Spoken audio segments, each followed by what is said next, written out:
অনেকে জানেন আমার বাবা হিন্দু ছিল। আমি 2013 পর্যন্ত নামাজ রোজা কিছুই করিনি কোনোদিন, জানতামও না। আমার পিসি জেঠি জেঠিমা সবই এখনো হিন্দু, আমরা ফার্স্ট জেনারেশন, আমরা মুসলিম প্রথম। তো আমার খুব ভালো মনে পড়ে ক্লাস যখন 9-এ আমি পড়ি, সেই সময়তে আমার বাবা তার একটা মানসা ছিল। মানসা বোঝেন? মানত কি মানত ছিল? দেবী দুর্গা 10 হাতে 10খানা সন্দেশ দেবে। আমার পিসিমা এসেছে, তার এখনো হিন্দু। আব্বা তখন কিনে দিয়েছে, তার বোন হয়, যা তোর পিসির সঙ্গে গিয়ে দেবী দুর্গা 10 হাতে 10খানা বাতাসা দিয়ে আয়, সরি সন্দেশ, কালাকান। তবে চলে গিয়েছি, দিয়ে এসেছি। তো পিসির সঙ্গে আস্তে আস্তে গল্প হচ্ছে, অনেক ভিড়, অজস্র ভিড় ওখানে। আমাদের করিমপুর নদিয়ায় চলে যাবেন, ওখানে আছে করিমপুরে, যেটাকে বলে হুগল বাড়িয়া, অনেকে নাম শুনবেন হয়তোবা। তো ওখানে পাশাপাশি দুটো মন্দির আছে, একটা কালী মন্দির, একটা দেবী দুর্গার মন্দির, পাশাপাশি একসঙ্গে। তো ওখানকার গুরুজির দাবি যে দেবী যিনি মা কালী আছেন, উনি সে শ্মশান কালী। কালী কিন্তু অনেকগুলো রূপ আছে, জানেন তো নাকি? একটা শ্মশান কালী, একটা শ্যামা কালী আছে না ভাই? শ্যামা কালী যেটা নীল বর্ণের, শ্মশান কালী যেটা কালো বর্ণের। অষ্টোত্তরের সাথে নামও বলি, কালীর 8খানা রূপ আছে। তো আমি যখন দেবী দুর্গার ওটা দিয়ে আসার পরে আমার পিসিমার সঙ্গে গল্প করতে করতে আসছি, আমার পিসিমা তখন বলছে, বাবা জানিস ওখানে মা কালীর যে মণ্ডপটা দেখলে ওখানে কালীটা আছে, ও হচ্ছে জাগ্রত দেবী, মাঝে মধ্যে জেগে যায়। আচ্ছা তাই? তখন খুব ভালো লাগে, ক্লাস 9-এ পড়ি, খুব বেশি বয়স না, এইসব অলৌকিক গীত শুনতে ভালো লাগে। দেবী কালী, মা কালী এখানে জেগে যায়, বলছে এই সন্দেশগুলো দিলে সবগুলো খেয়ে নিবে। আমি যে বেশ ভালোই। পরবর্তী সময় যখন আল্লাহ সুবহানাহু ওয়া তাআলা আমাকে হেদায়েত দান করে, 2013 পরে পড়াশোনা শুরু করলাম, স্টাডি করলাম এই ধর্মতত্ত্ব নিয়ে, হিন্দু, ইসলাম, খ্রিস্টানিটি আর ইসলাম, এই 3টে ধর্মের পুরে পড়তে পড়তে দেখলাম কোরআন মাজিদ বলছে লা তুদরিকুল আবসার, আল্লাহ সুবহানাহু ওয়া তাআলাকে চোখ দ্বারা দর্শন করতে পারবে না। বাইবেল বলছে ফার্স্ট তিমোথী 2:6 নম্বর ভার্স, যে পৃথিবীতে কোনো মানুষ ঈশ্বরকে দেখে সেই স্থির থাকতে পারবে না, সে দৃষ্টিহীন হয়ে যাবে। গসপেল অফ জন 1ম অধ্যায় 18 নম্বর ভার্সে জিজাস ক্রাইস্ট তিনি বলছেন, তিনি বলছেন ঈশ্বরকে কোনো মানুষ কখনো চোখে দেখতে পারে না, দেখা সম্ভব নয়। হিন্দু ধর্মগ্রন্থে যেমন পড়লাম, আর আমার পিসিমার কথাটা মনে পড়ছিল, যেখানে মা কালী তিনি জাগ্রত দেবী, তিনি মাঝে মধ্যে জেগে যায়, ঠাকুর মশাইয়ের সঙ্গে দর্শন করে, কথোপকথন হয়। তো আমি পড়তে পড়তে একটা উপনিষদ পড়লাম, উপনিষদ নাম আছে কেন উপনিষদ, 1ম অধ্যায় মন্ত্র 5 আর 6। কয় নম্বর মন্ত্র? কথা বলেন। যে কথাগুলো বলছি, যে তথ্যগুলো দিচ্ছি, যদি ভুল প্রমাণ হয় আমি বক্তৃতা দেওয়া ছেড়ে দেবো, আজকেই শেষ, যদি আমার এই তথ্যগুলোকে ভুল প্রমাণ করতে পারে। কেন উপনিষদ 1ম অধ্যায় মন্ত্র 5 আর 6, দুটো মন্ত্র আছে, মন্ত্র পাঠ করব। মন্ত্র বলছে, মানসেন মানতে এহুনা মাহুরমাতান তাদেব ব্রহ্মাত্মাম বৃদ্ধি নেদাং এদিতাম উপাসতে এনা চাক্ষাত পাশ্যতি এনা চাক্ষাত শিপাশ্যতি তাদেব ব্রহ্মাত্মাম বৃদ্ধি নেদাং এদিতাম উপাসতে। কি ভাবছেন যে মৌলভী সাহেব না ঠাকুর মশাই নাকি? মন্ত্র বলছে এন্না মানুষে না মানুতে হুনা মাহুর মাতান তাদেব ব্রহ্মাত্মাম বিদ্ধিনে দাং এদিতাম উপাসতে। কেন উপনিষদ অধ্যায় 1 মন্ত্র 5। অনুবাদ, যে ব্যক্তি বিশ্বাস করে স্বয়ং স্রষ্টা ঈশ্বরকে এই মন দ্বারা কল্পনা করেছি, সে প্রকৃতপক্ষে সত্য ঈশ্বরকে কল্পনা করে নাই। কেন? তাদেব ব্রহ্মাত্মাম বিদ্ধিনেদাং এদিতাম উপাসতে, যিনি স্বয়ং ব্রহ্মা, তাকে চোখ দ্বারা দর্শন করা সম্ভব নয়। এনা চাক্ষাত পাশ্যতি এনা চাক্ষাত শিপাশ্যতি তাদেব ব্রহ্মাত্মাম বিদ্ধিনেদাং এদিতাম উপাসতে। আর যে ব্যক্তি বলে স্বয়ং স্রষ্টা ব্রহ্মাকে আমি চোখ দ্বারা দর্শন করেছি, সে সত্যিকারে ব্রহ্মাকে দেখে নাই, কারণ যিনি ব্রহ্মা তাকে চোখ দ্বারা দর্শন করা সম্ভব নয়। আমি তখন মনে মনে ভাবলাম, মা কালী তিনি যদি ভগবান হবেন, আর শাস্ত্র বলছে ভগবান যিনি পরমেশ্বর তাকে চোখ দ্বারা দর্শন করা সম্ভব নয়, তাহলে মা কালী কিভাবে জাগতে পারে বা কিভাবে তাকে মানুষ দেখতে পারে? তাহলে হতে পারে শাস্ত্রে ভুল কথা আছে, অথবা হতে পারে মানুষ যে দাবি করছে মা কালী জেগে গেছে বা তাকে আমি দর্শন করেছি, এই ব্যক্তি ভুল দাবি করছে। কারণ শাস্ত্র কোনো ভুল হতে পারে? কথা বলেন। ঈশ্বরের শাস্ত্র কোনো ভুল হতে পারে না, বরং মানুষ মিথ্যা কথা বলতে পারে। কোন মানুষ নিজেকে বুজুর্গ প্রমাণ করতে গিয়ে, নিজের বরত্ব প্রকাশ করতে গিয়ে কে বলছে আমি ঈশ্বরকে দেখেছি, কে বলছে ভগবানকে দেখেছি, কে বলছে ভগবানের দর্শন পেয়েছি, কিন্তু শাস্ত্র বলছে যিনি ঈশ্বর হবেন তাকে দেখা সম্ভব নয়। যদিও অর্জুন গীতার মধ্যে তিনিও ঈশ্বরকে কৃষ্ণকে স্বয়ং দেখতে পায় নাই, যখন কৃষ্ণ তাকে দৈব দৃষ্টি দিয়েছে তারপরও দেখেও সে স্থির থাকতে পারে নাই। তাই কোনো মানুষ যদি বলে ঈশ্বর ভগবান পরমেশ্বর আল্লাহ গড ইহোবা জেহোবা এলোহিম এদোনাই থিওয়াস কিউরিয়াস হোথিওয়াস, এলো ঈশ্বরের বিভিন্ন ভাষার নাম। কিউরিয়াস গ্রিক ভাষাতে বলা হয়, জেহোবা ইয়াহওয়ে এটা হিব্রু ভাষায় বলা হয়, আল্লাহ এটা আরবি ভাষায়, আর সংস্কৃতে ভগবান পরমেশ্বর এগুলো বলা হয়। মানে ঈশ্বরকে চোখ দেওয়া দর্শে দেখা সম্ভব নয়। আমার কথা রাগ করছেন? জাস্ট আপনাকে এটা বলছি, দুটো জিনিসকে মনে রাখবেন। এক ঈশ্বর, একটা কুসংস্কার। মানে ঈশ্বর আর শরীক, যখনই কোনো জিনিসকে আল্লাহর সঙ্গে শরীক করছেন, শিরিক করছেন, এটা হচ্ছে আল্লাহকে অপমান করা হয়। কি করা হয় কথা বলেন? আল্লাহকে অপমান করা হয়। আল্লাহ হচ্ছে রিজিক দাতা, আল্লাহ মানুষকে খাদ্য দিয়ে থাকে, অর্থ দিয়ে থাকে, কিন্তু আপনি যে ধূপকাঠি পরে নির্ভর করেন, এটাকে বলা হয় শিরিক করা। ওটা বিশ্ব জগতের সবচাইতে নিকৃষ্ট বড় পাপ, অন্যায় এই শিরিক করা, আল্লাহর সঙ্গে শরীক করা। আল্লাহ বলছে কুতিলতা বা হুররিকতা, যদিও তোমাকে হত্যা করা হয় এবং আগুনে পুড়িয়ে ছারখার করে দেওয়া হয়, লা তুশরিক বিল্লাহ, তো তুমি কখনোই আল্লাহর সঙ্গে শিরিক করো না। অথচ আমরা মুসলমান মাত্র 2-4 টাকা পয়সার জন্য আল্লাহর সঙ্গে শিরিক করি কি করি না? করি। এই যে আপনি বেচাকেনা করতে গিয়ে শিরিক করছেন, একটা কথার মধ্যে কিছু শিরিক আছে, কথার মধ্যে। তারপরে একটা কথা বলি, প্রায় শিক্ষিত মানুষ বলে money is a second god, বলে কি বলে না? Money is a second god, মানে টাকায় হচ্ছে দ্বিতীয় ভগবান বা ঈশ্বর বা আল্লাহ। এই কথা বলা শিরিক, এই কথা বলা যাবে না। এটা ঈশ্বরকে ছোট করা হয়, ঈশ্বরের সমকক্ষ তুলনা করা হয়, ঈশ্বরের সাদৃশ্য কোনো কিছু নেই। লাইসা কামিসলিহি শাইউন ওয়া হুয়া সামিউল বাসির, আল্লাহ সুবহানাহু সাদৃশ্য তার সমকক্ষ কেউ নেই। আর আপনি টাকাকে বলে দিলেন দ্বিতীয় ভগবান, টাকাকে বলছেন দ্বিতীয় ঈশ্বর, টাকাকে বলছেন দ্বিতীয় আল্লাহ। আল্লাহ এক এবং অদ্বিতীয়, কুল হুয়াল্লাহু আহাদ, বলো তিনি আল্লাহ এক এবং অদ্বিতীয়। আল্লাহ সুবহানাহু তার মুখাপেক্ষী, তার সমকক্ষ কিছু নেই। যখন আল্লাহর সঙ্গে কোনো মিসাল দিবেন, উপমা দিবেন যেটা আল্লাহর মতো, তখন আল্লাহকে স্রষ্টাকে সীমিত করে দেওয়া হয়।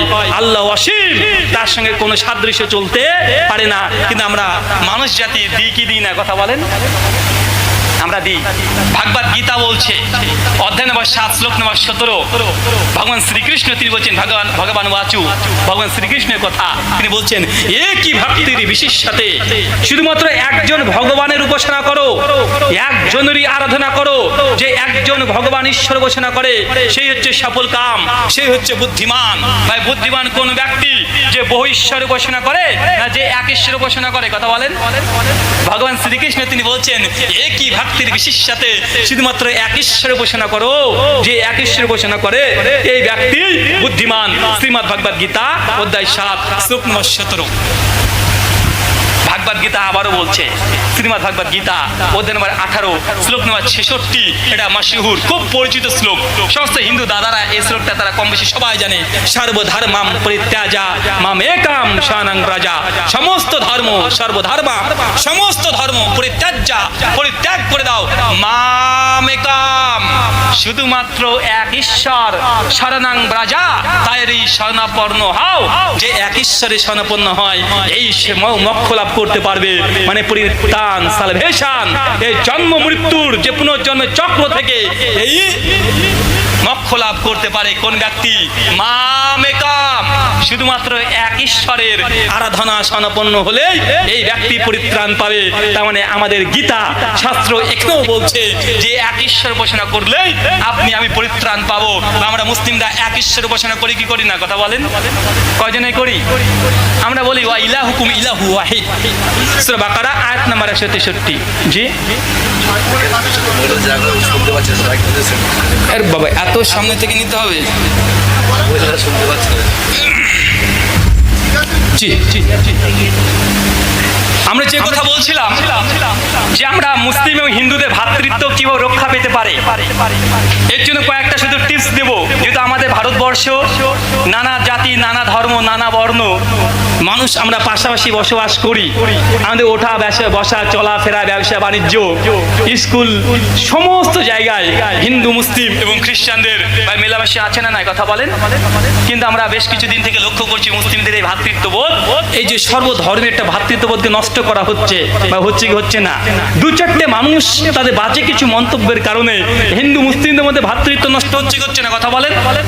কিছু মানুষ আছে যারা রাজনীতি ফায়দা হাসিল করার জন্য, ক্ষমতা অর্জনের জন্য, অর্থের জন্য হিন্দু মুসলিমদের মধ্যে লড়াই, দাঙ্গা বাঁধিয়ে দিয়ে তারা ক্ষমতার চূড়ান্ত শিখরে যেতে চায়। আর আমরা সাধারণ হিন্দু মুসলিম আমরা আগাগোড়া না বুঝে আমরা নিজের বাড়ির পাশের যেই আমাদের হিন্দু দাদা আছে বা মুসলিম পরিবার আছে তাদের সঙ্গে আমরা খারাপ মন্তব্য, খারাপ ধারণা, আমরা শত্রুতা এটা তৈরি করে ফেলছি কি ফেলছি না, কথা বলেন। আছে না নাই? আছে। তার জন্য মনে রাখবেন, যেসব মানুষ রাজনীতির সঙ্গে যুক্ত তাদের কোনো কথা, চাই সে হিন্দু হোক চাই সে মুসলিম হোক, রাজনৈতিক কোনো ব্যক্তি যদি কোনো ধর্মের ব্যাপারে কোনো কথা বলে, এই কথাটাকে আমলে নেবেন না। কি বললাম, কথা বলেন। এই কথাটাকে আমলে নেওয়ার দরকার নেই। এই কথাটাকে আমলে নেওয়ার অর্থ হচ্ছে এটা হিন্দু এবং মুসলিমদের মধ্যে দাঙ্গা লাগানোর একটা চক্রান্ত কৌশল। অবশ্যই প্রত্যেক হিন্দু এবং মুসলিমদের এটা বোঝা উচিত, যখন রাজনৈতিক ব্যক্তিত্ব করে মন্তব্য করছে কোনো ধর্ম প্রসঙ্গে, তাদের এই কথার উপরে নির্ভর করে সেই কথাকে সত্য বলে বিশ্বাস করে পাশের বাড়ির সঙ্গে যেন দ্বন্দ্ব, ঝামেলা, ফিতনা, ফাসাদ, মারামারি, কাটাকাটি, অন্তরে বিদ্বেষ এগুলো তৈরি না হয়। কারণ ওর উদ্দেশ্য এটা বলে একটা জাতিকে আমরা লেলিয়ে দিয়ে তারা সিংহাসন দখল করবে। কথা কি মা বুঝতে পারছেন ভাইজান? আমরা ওই জায়গাতে ফিরে যেতে পারি কোথায়, যে শাস্ত্র কি বলছে। ভগবান শ্রীকৃষ্ণ পরমেশ্বর, হিন্দু দাদারা মনে করে তিনি হচ্ছেন পরমেশ্বর, যোগেশ্বর। শ্রীকৃষ্ণ তিনি বলছেন একই ভক্তির বিশেষতে একজনের উপাসনা করতে। আমরা মুসলিমরা কয়জনের উপাসনা করি, কথা বলেন। আমরা একজন আল্লাহরই উপাসনা করি, দ্বিতীয় কোনো আল্লাহ আমরা বিশ্বাস করি। কোরআন বলছে কুল হু আল্লাহু আহাদ, বলো তিনি আল্লাহ এক এবং অদ্বিতীয়। আমরা গোটা বিশ্বে যে মুসলিমরা আছি যে একজন আল্লাহকে বিশ্বাস করি, তার সমকক্ষ কোনো কিছুকে বিশ্বাস করি না। আর শ্রীকৃষ্ণ এই কথা বলছে যে মাম একাম, শুধুমাত্র এক ঈশ্বরের আরাধনা করো, তারই শরণাপন্ন হও, তবেই তুমি মোক্ষ লাভ করতে পারবে, তুমি পরিত্রাণ পাবে। এই জন্ম মৃত্যুর এই যে চক্র, এখান থেকে তুমি নিস্তার পাবে। তো অবশ্যই আমরা শ্রীকৃষ্ণের এই বাণী অনুযায়ী, তার বচন অনুযায়ী, তার শ্লোক অনুযায়ী আমরা মুসলিমরা মোক্ষ লাভ করতে পারবো কি পারবো না, কথা বলেন। জি, লা ইলাহা, আমরা সকলেই জানি লা ইলাহা। লা মানে হচ্ছে নাই, লা হচ্ছে নাফিস সেগা, লা মানে নেই, কিছুই নেই। লা ইলাহা, কোনো ঈশ্বর নেই। প্রথমে অস্বীকার করা, লা ইলাহা, কোনো ঈশ্বর নেই। তারপরে ইল্লাল্লাহ, শুধুমাত্র এক আল্লাহ ছাড়া। আমরা এটাই বিশ্বাস করছি, লা ইলাহা ইল্লাল্লাহ, কোনো ঈশ্বর নেই, কোনো উপাস্য নেই, কোনো মাবুদ নেই, কোনো গড নেই, কোনো পরমাত্মা নেই। ইল্লাল্লাহ, শুধু এক আল্লাহ ছাড়া, যেটা ভগবান শ্রীকৃষ্ণ তিনিও এই কথাই বলছেন। শ্রীমদ্ ভাগবত গীতা অধ্যায় নম্বর 18 শ্লোক নম্বর 62। আমি আগে বলেছি যে রেফারেন্সগুলো দিচ্ছি, যে কথাগুলো বলছি, যদি কেউ ভুল প্রমাণ করতে পারে বা অনেকে মনে করতে পারে মুসলমান হয়তো নিজের ইচ্ছে মতো সংস্কৃত বানিয়ে বানিয়ে বলছে। মানুষকে আগে বলছে ধুলো দিয়ে যাওয়ার যুগ চলে গেছে, আর নেই। এখনই মোবাইলটা বের করেন, নেটটা অন করেন, অ্যাপ্লিকেশন আছে না ভাই, প্লে স্টোর আছে না নাই? প্লে স্টোর আছে, লিখেন ভাগবত গীতা, কয়েক হাজার ভাগবত গীতা পেয়ে যাবেন মোবাইলে, আছে না নাই? এখনই পেয়ে যাবেন আপনি। চ্যাপ্টার নাম্বার 18 ভার্স নাম্বার 62, মানে গীতার 18 অধ্যায় 62 নম্বর ভার্স খুলেন। ভগবান শ্রীকৃষ্ণ তিনি আবার বলছেন একই কথা, যে এক ঈশ্বর উপাসনা করতে হবে, তবে তুমি মোক্ষ লাভ করবে। 18 অধ্যায় 66 নম্বর শ্লোকে একই কথা বলছে, এক ঈশ্বর উপাসনা করবে তবে তুমি মোক্ষ লাভ করবে। একই কথা বলছে গীতা নবম অধ্যায় মন্ত্র নম্বর 23 এবং 24। মন্ত্র কি বলছে? ইয়া ওপি অন্য দেবতা ভক্তি যে জানান্তে শ্রদ্ধানিতা তে ওপি মম বকন্তে যে জানান্তে অবাদি পূর্বকামা।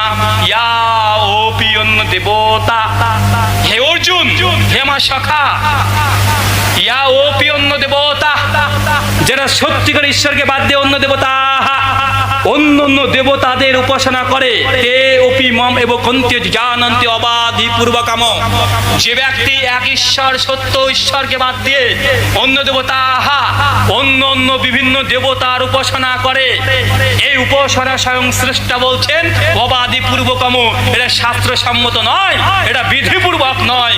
এই উপাসনা, এই আরাধনা, এই জপ তপ ঈশ্বর কখনো গ্রহণ করেন না। কোথায়? গীতা নবম অধ্যায় মন্ত্র নম্বর 23 এবং 24 ভগবান শ্রীকৃষ্ণ বলছে যে এক ঈশ্বরকে বাদ দিয়ে অন্য অন্য দেবতাদের উপাসনা করে, দেবতাদের অর্চনা করে, তারা কখনোই তার এই উপাসনা ঈশ্বর গ্রহণ করবে না। বা এই কথা আমরা মুসলিমরা বলি কি বলি না? কথা বলেন। আমরা বলি আল্লাহকে বাদ দিয়ে যদি আপনি অন্য কোনো উপাসনা করেন, আল্লাহ এটা ক্ষমা করবেন না। শ্রীকৃষ্ণ তিনি একই কথা বলছেন, এক সত্য ঈশ্বর উপাসনা করতে হবে।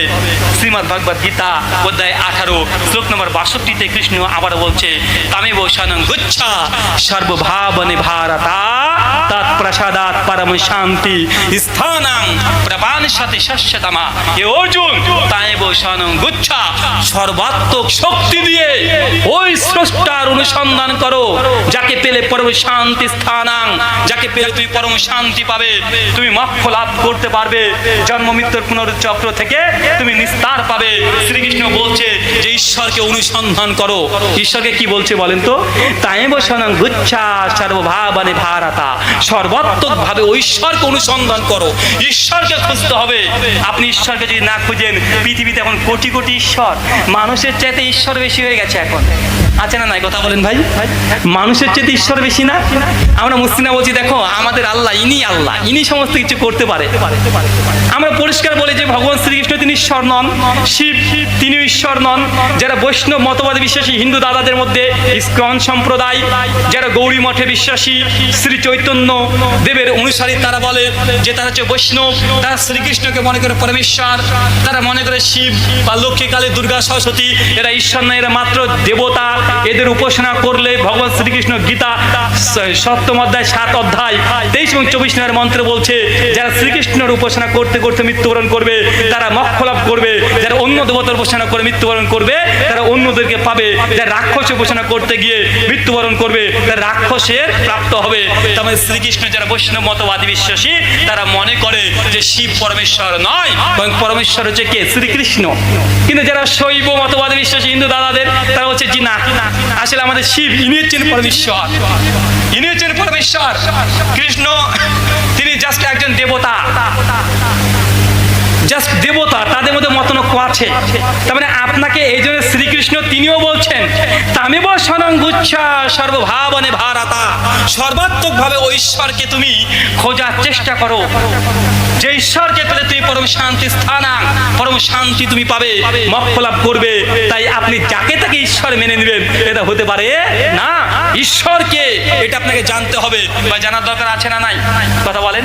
কারণ আমরা মুসলিমরা বলছি আমাদের আল্লাহ ইনি সত্যিকারের ঈশ্বর।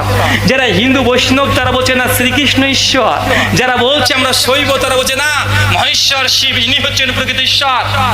যারা ব্রহ্মবাদী, যারা শঙ্কর আচার্যর মত অনুসারী মায়াবাদী যারা আছে তারা বলছে না ব্রহ্মা ইনি হচ্ছেন প্রকৃত ঈশ্বর।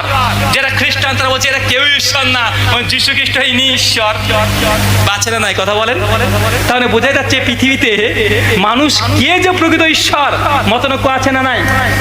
একজন আমি বক্তৃতা দিতে উঠেছি, তো পাশ থেকে সভাপতি সে আমাকে বলে দিচ্ছে, এই সভাপতি না আর একজন আছে, মনে অন্য একটা স্টেজের কথা বলছে, আমাকে বলছে ভাইজান আমাদের এখানে সবাই একসঙ্গে বসবাস করি, আপনি বিতর্কিত কিছু বিষয়ে বলবেন না প্লিজ। আমি তখন বলছি সভাপতি সাহেবকে যে সাহেব একটু বিতর্ক নেই, কোন বিষয়ে একটু বলেন তো আমাকে, কোন বিষয়ে বিতর্ক নেই? বলছে আপনি বলবেন তৌহিদ প্রসঙ্গে বলবেন, মানে আল্লাহ সম্পর্কে একটু বলবেন। বলছি ভাই আল্লাহ নিয়ে সবচেয়ে বেশি বড় মতনৈক্য আছে। কেউ বলছে আল্লাহ নাই, মানে নাস্তিক, বলছে আল্লাহ নাই, মানে স্রষ্টাই নেই, এমনি সৃষ্টি হয়ে গেছে। ভাই আল্লাহ নিয়ে মতনৈক্য আছে না নাই? স্রষ্টা ক্রিয়েটর, এটা নিয়ে গোটা বিশ্বের সবচেয়ে বড় মতনৈক্য।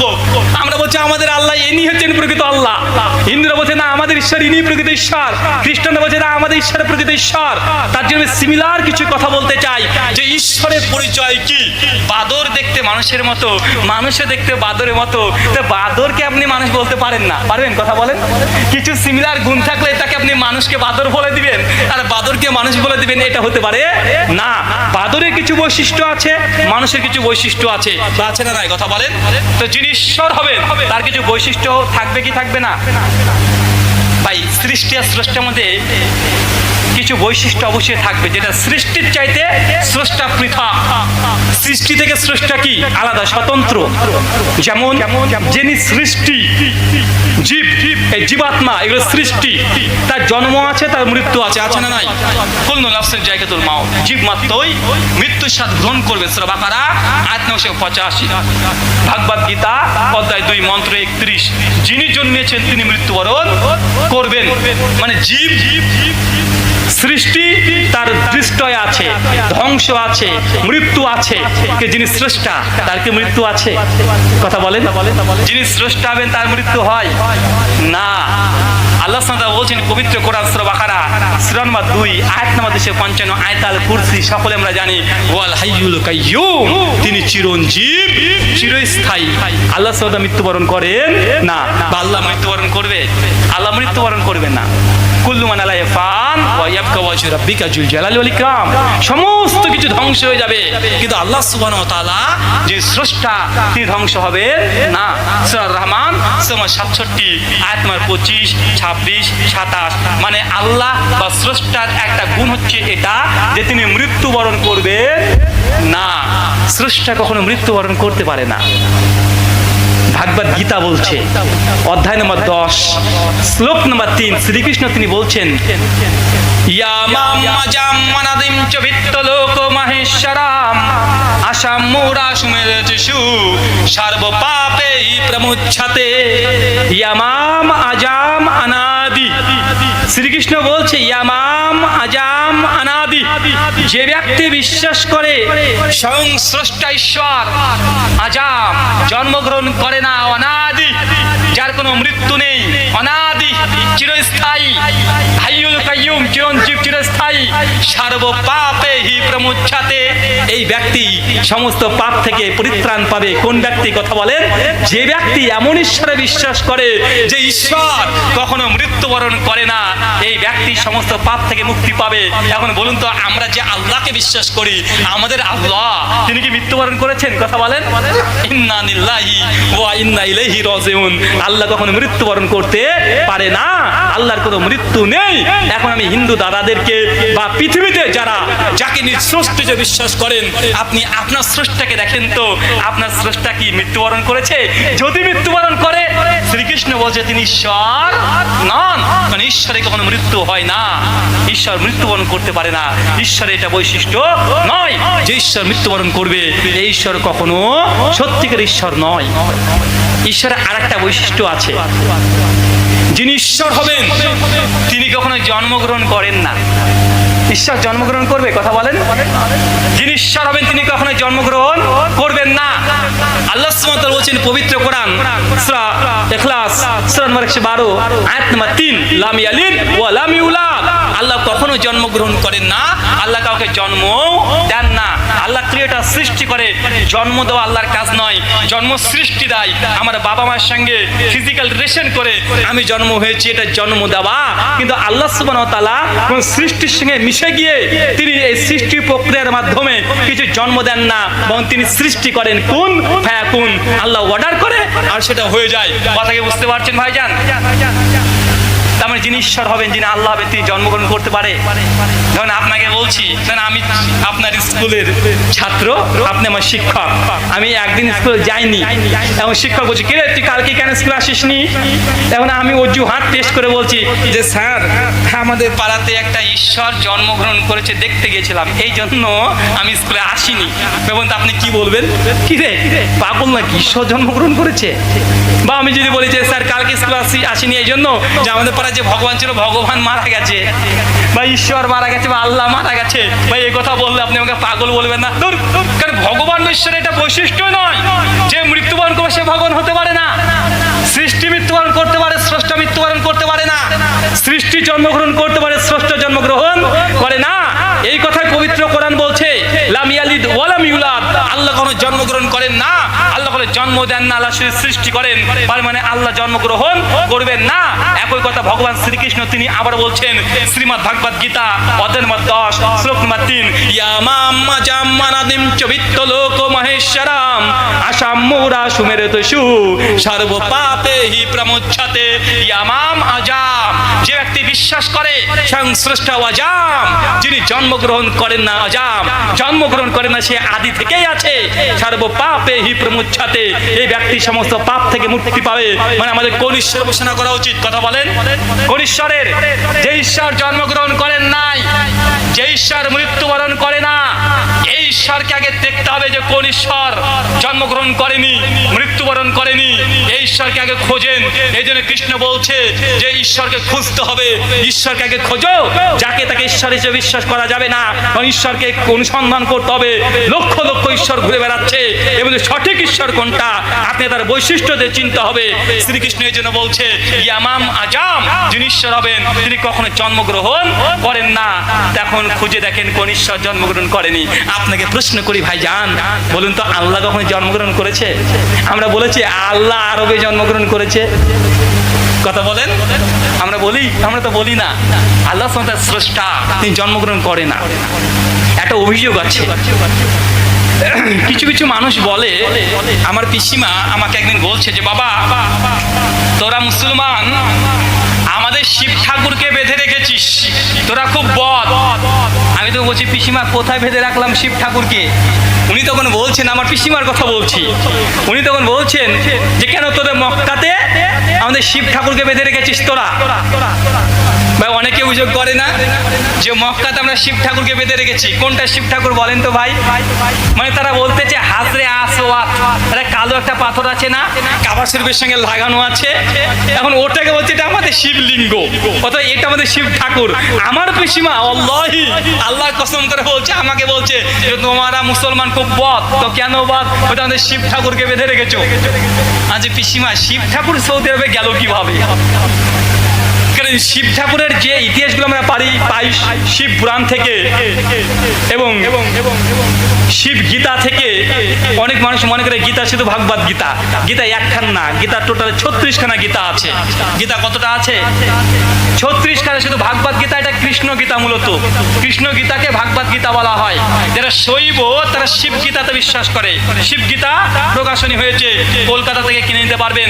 যারা আরো অন্য অন্য সেক্টরে বিশ্বাসী, যেমন শিব গীতা আছে, রাম গীতা আছে, গণেশ গীতা আছে। কথা বুঝতে পারছেন? আমি একটা মেয়ের সঙ্গে যখন ফোনে কথা বলছিলাম এক সময়তে, তো আমাকে বলছে, আমি যখন বলেছিলাম যে 35 খানা গীতা আছে, উনি তখন আশ্চর্য আমাকে বলছে, কি বলেন 35 খানা গীতা? মানে ও আশ্চর্য হয়েছে। আচ্ছা জি, 35 খানা গীতা আছে। শিব যেটা ভাগবত গীতা 700 খানা শ্লোক, এটা মূলত কৃষ্ণ গীতা, এটা কৃষ্ণের বচনগুলো আছে। শিব গীতাতে শিবের বচনগুলো আছে, গণেশ গীতাতে গণেশের আছে, রাম গীতাতে রামের কথাগুলো নকল করা হয়েছে। তো এইভাবেই শিব ঠাকুরকে আমরা বেঁধে রেখেছি। আমি তখন বললাম যে পিসিমা আসলে তোমাদের শিব ঠাকুর আমাদের সৌদি আরবে কোনোদিন যাইও নি, আমরা কখনো ধরিও নি, আর কখনো বাঁধিও নি। আর ভগবানকে কি ধরে বেঁধে রাখার জিনিস? এটা তো সম্ভব নয় যে ভগবানকে বেঁধে রাখবো। এটা কি বেঁধে রাখার জিনিস? কথা বলেন না। এই কথা বললে পিসিমা ভগবানকে অপমান করা হয়। উনি তো বুঝতে চান না যে ভগবানকে বেঁধে রেখেছি, ভগবানকে বাঁধা যায় না।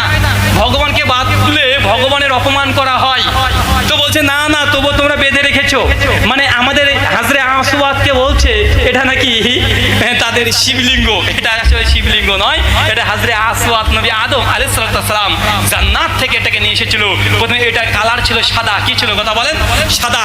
মানুষের পাপের কারণে এটা কালো আকার ধারণ করেছে, যেটা সহিহ বুখারী এবং মুসলিমে একাধিক বর্ণনাতে পাওয়া যায় এই হাজরে আসওয়াত। আর যেটা আপনারা দেখছেন যে অনেকটা শিবলিঙ্গের মতো লাগছে, মানে একটা সাইডে এগো বাধা আছে, ওটা আসলে হাজরে আসওয়াদ নয়, হাজরে আসওয়াদ আছে ভেতরে।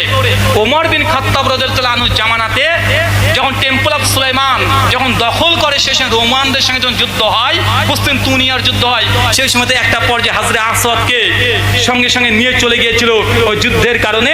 ওখান থেকে কিছু ভেঙে টুকরো টুকরো হয়ে গিয়েছিল। তারপর ওই টুকরো টুকরো অংশ ওমর বিন খাত্তাবের জামানাতে আবার সেটা যুদ্ধে জয় করে ওটা নিয়ে আসা হয়। তারপরে নতুন করে হাজরে আসওয়াদ যে পাথরগুলো এখন একসঙ্গে নিচে ভাঙা ভাঙা আছে। কথা বুঝতে পারছেন? এখন গুগল সার্চ করে দেখলে আপনি পেয়ে যাবেন উইকিপিডিয়াতে হাজরে আসওয়াদ। আর পাশে যেটা কালো দেখছেন স্টিলের, ওটা জাস্ট একটা অ্যালুমিনিয়াম দিয়ে বাঁধা আছে, যে চুম্বন করতে সুবিধা হয় এই জন্য। কথা আমার বোঝা যায়? কিছুদিন আগে দেখছি বলছে ইসলাম ইজ প্যাগানিজম, মানে ইসলাম একটা পৌত্তলিক ধর্ম, ইসলামে মূর্তি পূজা আছে। কেন? বলছে তোমরা আরবে গিয়ে তোমরা ওই যে কালো পাথর চুম্বন করো, এই কালো পাথরের চুম্বন করা এবং কাবা শরীফকে 7 বার তাওয়াফ করা, এটা প্যাগানিজম, তাতে এটা পৌত্তলিকতা। তাই ইসলাম মূলত মূর্তি পূজায় বিশ্বাসী এবং ইসলাম প্যাগানিজমে বিশ্বাসী। তো ভাই, কোনো জিনিসকে তাওয়াফ তথা চক্র আকারে ঘোরা, এটা কি প্যাগানিজম? এটা কি মূর্তি পূজা বা পৌত্তলিকতা? জি না। কোনো জিনিসকে চুম্বন করা কখনোই পৌত্তলিকতা নয়। পৌত্তলিকতা তথা প্যাগানিজমের একটা বৈশিষ্ট্য হচ্ছে এটা, যে কোনো সৃষ্টি বস্তু এর মাধ্যমে অদৃশ্য কোনো ক্ষমতার উদ্দেশ্যে ভক্তি শ্রদ্ধা করা, ঈশ্বর জ্ঞান। কি বললাম? প্যাগানিজম মানে কি কোনো সৃষ্টিকে অদৃশ্য ক্ষমতার অধিকারে বিশ্বাস করা এবং ভক্তি এই জন্যই করছে, এটা সৃষ্টি মানে স্রষ্টার একটা প্রতীক বা স্বয়ং স্রষ্টা। এটা হচ্ছে প্যাগানিজমের মূল বৈশিষ্ট্য। আপনি এখন প্যাগানিজম উইকিপিডিয়া দেখেন, তাদের ডেফিনেশন দেওয়া আছে, অক্সফোর্ড ডিকশনারি দেখেন, প্যাগানিজমের বৈশিষ্ট্য দেওয়া আছে। তো ভাই বলুন তো, হাজরে আসওয়াদকে কি আমরা আল্লাহ মনে করি? কথা বলেন। হাজরে আসওয়াদকে কি আমরা মনে করি যে আল্লাহর অংশ? না।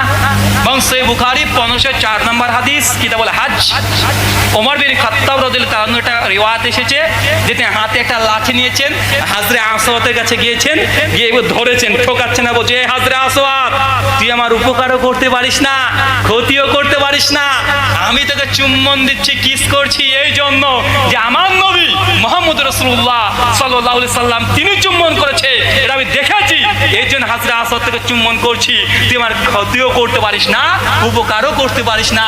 তো ভাই, আমরা এই কালো পাথর থেকে অদৃশ্য কোন আল্লাহর প্রতীক এটা আমরা বিশ্বাস করি? কথা বলেন না।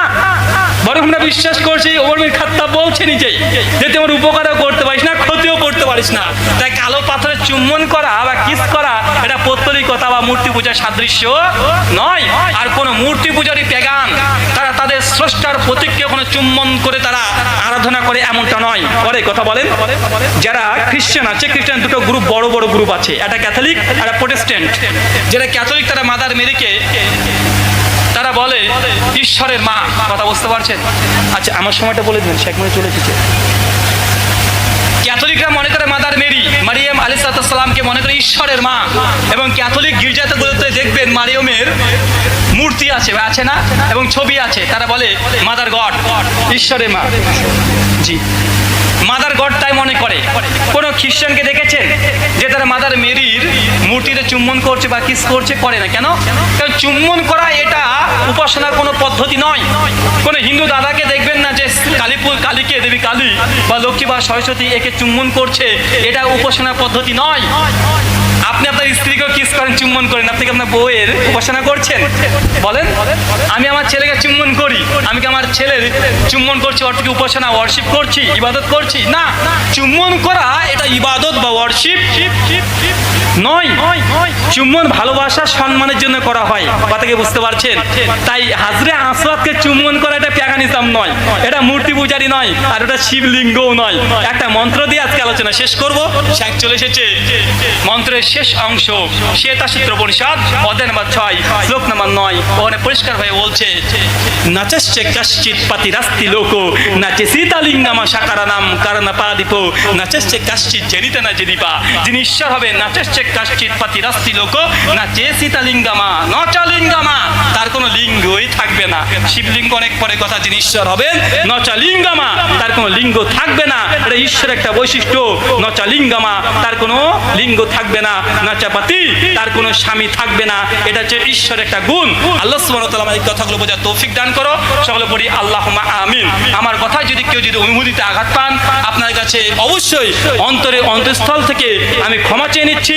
কাউকে অনুভূতিতে আঘাত দেওয়ার জন্য আমি আলোচনা করিনি বা আলোচনা করার উদ্দেশ্য নয়। জাস্ট ঈশ্বর তত্ত্ব নিয়ে আলোচনা করতে গিয়ে এই দৃষ্টান্ত কিছু আমি আপনাকে দিলাম, এবং কিছু ভুল ধারণা যে মুসলিমদের সমাজে অন্য কেউ এসে বলে যায়, এই ধারণাগুলোকে যৎসামান্য খণ্ডন করার চেষ্টা করেছি। আল্লাহ সুবহানাহু ওয়া তাআলা এই কথাগুলোকে মানুষের অন্তরে ভালো হিসেবে গ্রহণ করার তৌফিক দান করো। সকলে বলি আল্লাহুম্মা আমিন। এ দোয়া এ দাওয়া রেখে আজকের মতো আলোচনা শেষ করছি। ওয়া মা আলাইনা ইল্লাল বালাগ। সুবহানাকাল্লাহুম্মা ওয়া বিহামদিকা আশহাদু আল্লা ইলাহা ইল্লা আনতা আস্তাগফিরুকা ওয়া আতুবু ইলাইক। আসসালামু আলাইকুম ওয়া রাহমাতুল্লাহি ওয়া বারাকাতুহু।